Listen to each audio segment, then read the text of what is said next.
হইয়াছি, এবং বলছে আমার মস্তক তৈলে অভিষিক্ত করা হইয়াছে। কারণ ঈশ্বর তাকে মাথায় তেল ফেলে, যখন দাউদ রাজা মাঠে কাজ করছিলেন, রাখালের কাজ, তার মেষ চড়াচ্ছিল, তখন শমূয়েল ভাওবাদী গিয়ে তার মাথায় কি করেছিলেন? তেল দিয়েছিলেন, দিয়ে তাকে অভিষিক্ত করা হয়েছিল। এবং এই অভিষেক করার পর থেকে সে আত্মিক বৃদ্ধি, নিজেকে দিন প্রতিদিন প্রস্তুত করেছে, নিজেকে দিন প্রতিদিন জগতের মানুষদের সঙ্গে, জগতের শত্রুদের সঙ্গে তাকে কি করতে হয়েছে? যুদ্ধ করতে হয়েছে, লড়াই করতে হয়েছে। কারণ তাকে বাঁচার জন্য, এই রাজার পদ বা এই অভিষেককে রক্ষা করার জন্য প্রত্যেকটা মুহূর্ত তার জীবনে কি এসেছে? পরীক্ষা এসেছে, প্রলোভন এসেছে। ঠিক তেমনি আমাদের জীবনে যখন আমরা জাগতিক জীবন থেকে প্রভু আত্মিক জীবনে প্রবেশ করতে চাই, আমাদের জীবনে অনেক পরীক্ষা আসে, প্রলোভন আসে। সেই প্রলোভনে আমরা অনেক সময় কি হয়ে যাই?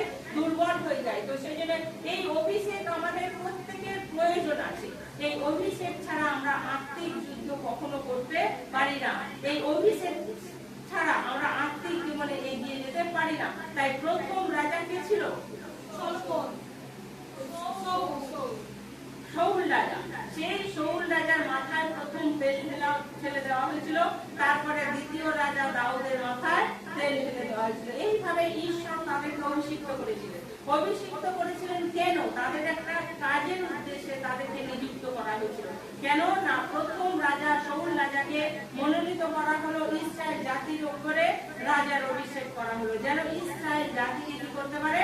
চালনা করতে পারে, তাদেরকে সুপথে নিয়ে যেতে পারে, তাদের সমস্ত বন্দিত্ব থেকে মুক্তি দিতে পারে, তাদেরকে উদ্ধার করতে পারে। ঠিক তারপরে যখন শাউল রাজার অবাধ্যতা এলো, শাউল রাজার অবাধ্যতার পরে তার কাছ থেকে রাজ্য কেড়ে নেওয়া হলো, রাজ্য থেকে বঞ্চিত করা হলো, এবং দাউদ রাজাকে কি করা হলো?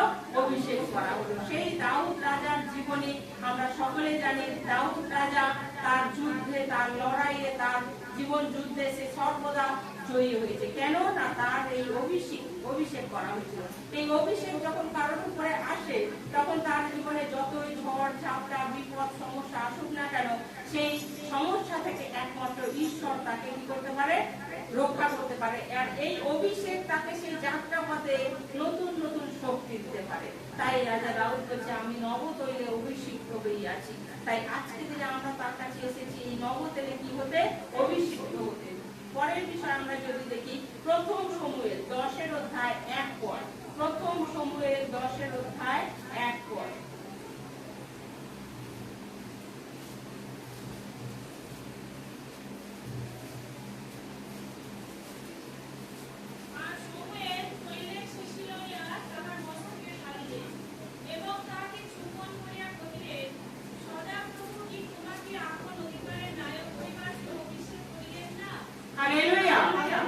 বলছে শমূয়েল তৈলের শিশি লইয়া তাহার মস্তকে ঢালিলেন, শাউল রাজার মাথায় তেল ফেলে দিলেন, এবং তাহাকে চুম্বন করিয়া কহিলেন। এই চুম্বনের অর্থ কি? এই চুম্বন হচ্ছে পবিত্র, ঈশ্বরের আহ্বান এলো তার জীবনে, এবং বলছে তাকে চুম্বন করিয়া কহিল, সদাপ্রভু কি তোমাকে আপন অধিকারের নায়ক করিবার জন্য অভিষেক করিলেন না? শমূয়েল ভাওবাদী শাউল রাজাকে বলছে, ঈশ্বর সদাপ্রভু তোমাকে আপন অধিকারের নায়ক করিবার জন্য অভিষেক করিলেন নাকি? মানে ঈশ্বর তোমাকে কি করেছে? নায়ক করেছে। তার মানে ঈশ্বরের অভিষেক, ঈশ্বর যখন কাউকে অভিষেক করে তাকে কি করে? নায়ক তৈরি করে। নায়ক মানে কি? আমরা নায়ক মানে কি ভাবি? খালি অভিনয় করে যারা, তারা নায়ক? তাহলে নায়ক বলতে কি বুঝি আমরা? সবার থেকে শ্রেষ্ঠ, মানে তোমাকে একটা উচ্চ পদে তোমাকে তুলে দিল, উচ্চ আকাঙ্ক্ষায় নিয়ে গেল, যেন তুমি এই উচ্চ আকাঙ্ক্ষার মধ্যে দিয়ে তুমি তার জীবনকে আরো উচ্চে তোলো এবং নিজেকে নতুন করে দেখো, এবং নিজেকেও নতুন করো, অন্যকেও নতুন করো। আর সেই জন্য শমূয়েল রাজা বললেন, শমূয়েল ভাওবাদী বললেন যে তোমাকে ঈশ্বর আপন অধিকারের নায়ক করিবার জন্য তোমাকে অভিষেক করিয়াছেন। 6 পদে যদি আমরা দেখি, সেখানে কি বলছে? তখন সদাপ্রভু আত্মা সবলে তোমার উপরে আসিবেন, তাহাতে তুমি ও তাহাদের সহিত ভাবক্তি প্রচার করিবে এবং অন্য প্রকার মনুষ্য হইয়া উঠিবে। হালেলুয়া। বলছে তখন সদাপ্রভুর আত্মা তোমার উপরে আসিবে,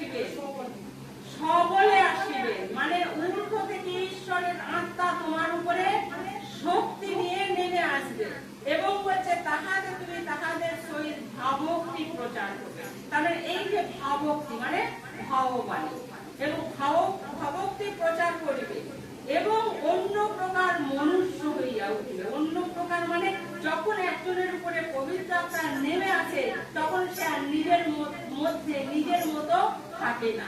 সে তখন নিজের ভিতর থেকে কি ভাষা প্রয়োগ করে, কি ভাষা ব্যবহার করে, সে অনেক সময় নিজেও জানে না, কারণ সে নিজের ভাষা না, সেটা ঈশ্বরের ভাষা তার মুখ দিয়ে কি হয়, প্রকাশিত হয়। আর তাই বলছে সদাপ্রভুর আত্মা তোমার উপরে সবলে আসিবে। তার উপরে শমূয়েল ভাববাদী তাকে বার্তা দিলেন যে তোমার উপরে সবলে পবিত্র আত্মা নেমে আসবে এবং যখন আসবে তখন তুমি ভাবভক্তি প্রচার করবে। তাহলে তুমি আর তোমার মধ্যে থাকবে না, তুমি আর নিজের মতো থাকবে না, তোমার মধ্যে একটা কি আসবে, পরিবর্তন আসবে। আমি যেটা আগেই বলছিলাম যে পরিবর্তন হচ্ছে আমরা নিজে থেকে হতে পারি না, এই পরিবর্তন হওয়ার জন্য আমাকে আত্মার প্রয়োজন, এই অভিষেকের প্রয়োজন। আর সেই জন্য বলছে তোমার উপরে যখন এই আত্মা নেমে আসবে তখন তুমি কি করবে, ভাবভক্তি প্রচার করবে। তার মানে তুমি একটা নতুন মানুষ এবং অন্য প্রকার মনুষ্য হইয়া উঠবে, মানে একটা নতুন মানুষ হয়ে উঠবে, যেটা তুমি ছিলে না, যেটা তুমি নিজের থেকে হতে পারতে না, যেটা তুমি নিজের পক্ষে সম্ভব ছিল না, কিন্তু সেরকম একটা মানুষে তুমি কিভাবে পরিণত হবে এবং তোমার মধ্যে একটা পরিবর্তন আসবে। তুমি বাহ্যিক শক্তি দিয়ে নয়, কিন্তু আভ্যন্তরীণ শক্তি দিয়ে তুমি একটা নতুন মানুষে পরিণত হবে। আর এই আত্মা তোমার উপরে আসবে। শমূয়েল ভাববাদী তাকে সেই আশা এবং আকাঙ্ক্ষা তেল ঢেলে দিলেন এবং সেই কথাটাকে বললেন। 10 পদে কি বলছে দেখো।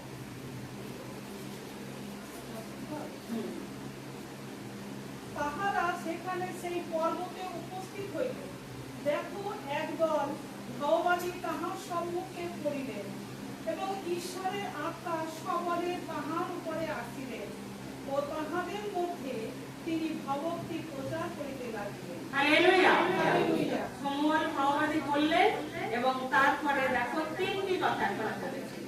তাহারা সেখানে সেই পর্বতে উপস্থিত হইলে, যখন শমূয়েল ভাববাদী বললেন এবং তারা সেখানে পর্বতে উপস্থিত হলেন এবং একদল ভাববাদী তাহার সম্মুখে পড়িলেন। এবং সেই সময়কার ভাববাদীদের ভাগ ছিল যেমন শিষ্য ভাববাদী, সাধারণ ভাববাদী এবং প্রধান ভাববাদী। শিষ্য ভাববাদীদেরকে আরো ভাববাদীরা কি দিত, শিক্ষা দিত, তাই তাদেরকে শিষ্য ভাববাদী বলতেন। এবং সাধারণ ভাববাদী ছিলেন, তারপরে প্রধান ভাববাদী ছিলেন।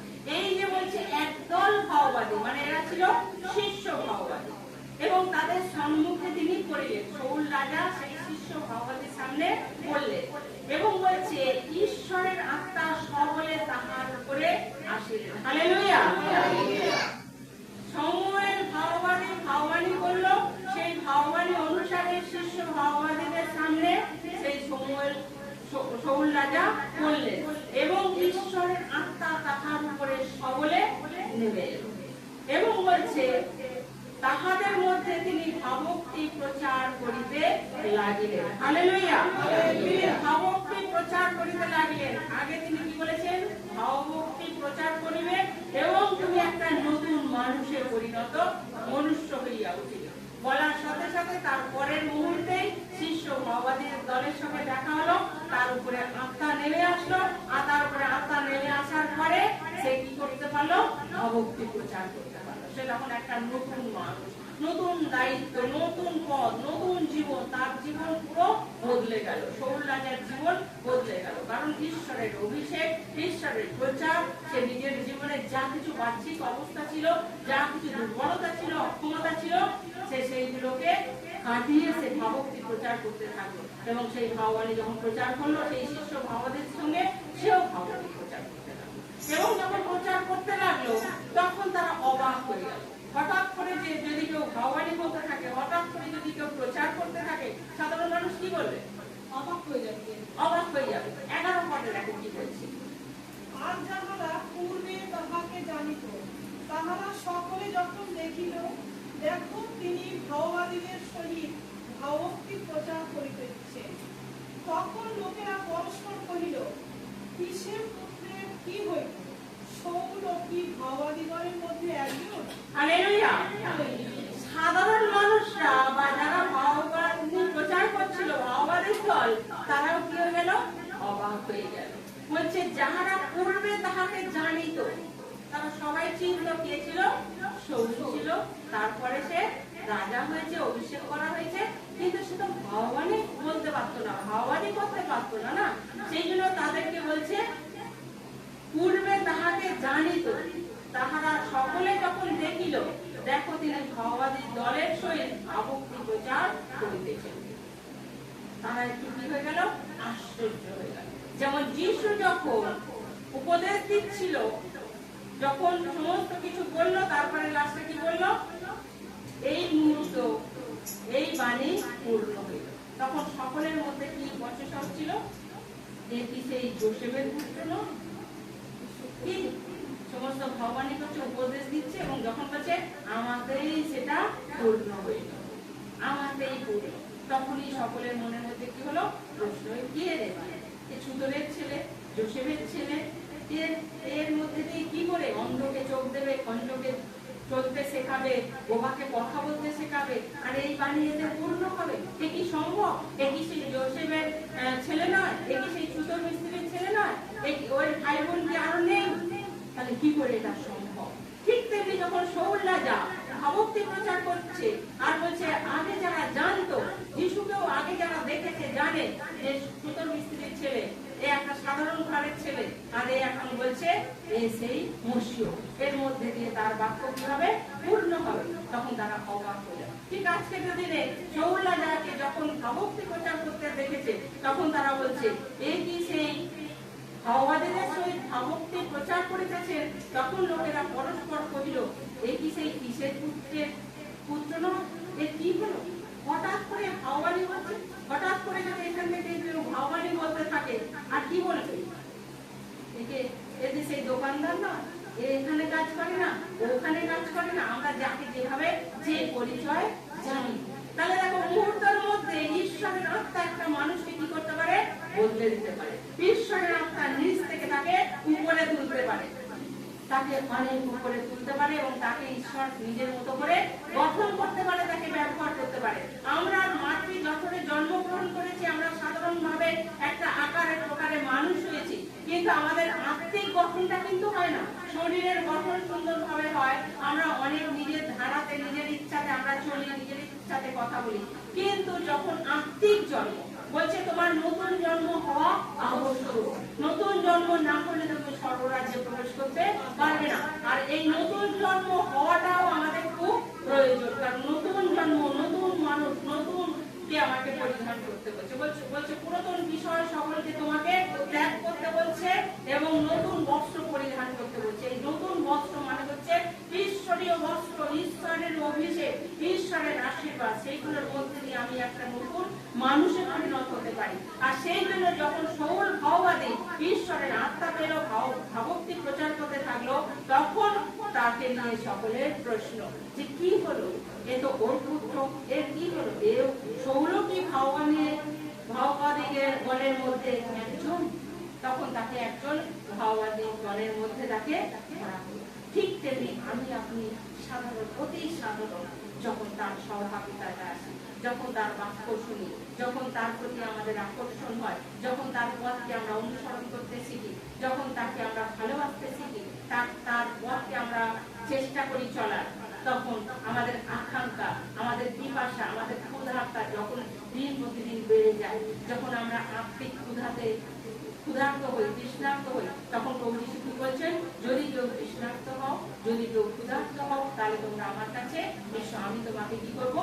পরিপূর্ণ করবো। তাহলে আজকের এই যে রাত্রি জাগরণ প্রার্থনা, আমরা 10 দিনের যাত্রা পথ প্রস্তুত হয়েছি, প্রত্যেক দিন নিজেকে প্রস্তুত করেছি, কারণ প্রভুর বাক্য বলছে, প্রেরিতের কার্যক্রমণীতে 2 অধ্যায় বলছে, তিনি যখন স্বর্গে উঠে গেলেন এবং তাদেরকে কি বলেছিলেন? তোমরা অপেক্ষা করো। কতদিন সেটা পড়েনি, বলেছে অপেক্ষা করো, কারণ তোমাদের কাছে যে প্রতিশ্রুতি করা হয়েছে, যে প্রতিজ্ঞা করা হয়েছে, সেই প্রতিজ্ঞা তোমাদের উপরে পূর্ণ হবে। আর বেশি দিন নয়, বলেছে বেশি দিন নয়, কিন্তু অপেক্ষা করো। তখন তারা কিন্তু জানতো না কতদিন আমাদেরকে অপেক্ষা করতে হবে। তারা একটা ঘরের মধ্যে তারা কি ছিল? প্রার্থনায় নিবিষ্ট ছিল, প্রার্থনায় নিজেদের নিবিষ্ট ছিল। কতদিন ছিল? কতজন ছিল? 120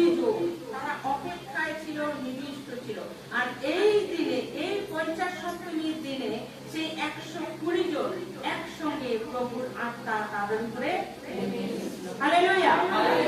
তো সেই দিন আজকে আমরা পালন করছি, সেই দিন আজকে 10 দিন, কারণ তারা জানতো না, কিন্তু আমরা জানি কতদিন, 10 দিন।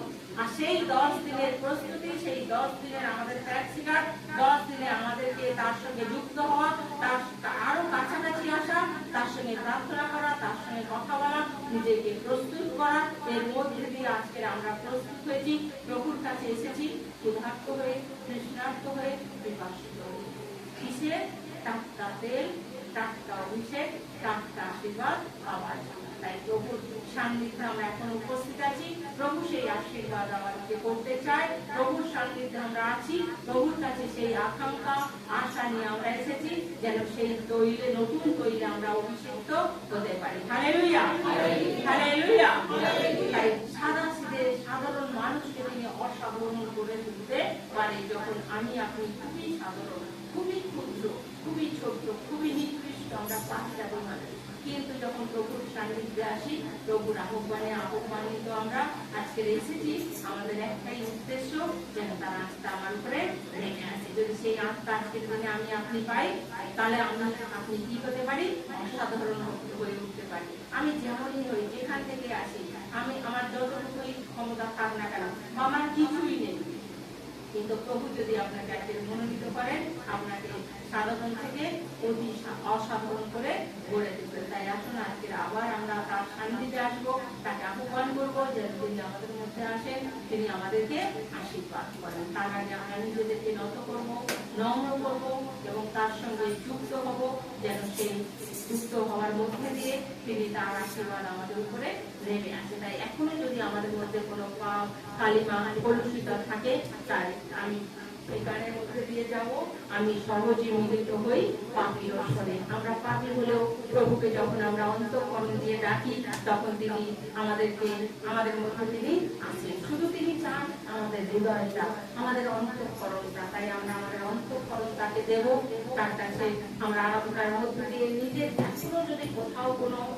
দোষ থাকে, ভুল থাকে, ত্রুটি থাকে, আমরা যেন নিজেদেরকে নত করি, নম্র করি, প্রভুর সঙ্গে আমরা যুক্ত হই, তাহলে তিনি আমাদেরকে আশীর্বাদ করবেন।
তিনি সহজেই মিলে যাওয়ার পাখিদের সঙ্গে। তাই আমরা প্রত্যেকেই পাখি, আমরা কেউ ধার্মিক নয়, কিন্তু তিনি আমাদেরকে আশীর্বাদ করতে চান। তার কাছে তাই আমরা আমাদের মন প্রাণ অন্তঃকরণ দিয়ে তাকে আমরা মনে করি, পবিত্রাত্মাকে আহ্বান করি, প্রভু তুমি এসো আমার জীবনে, এসো আমার অন্তরে এসো। আমি হয়তো তোমার যোগ্য নেই, কিন্তু তবু তুমি আমাকে যোগ্য করে নাও।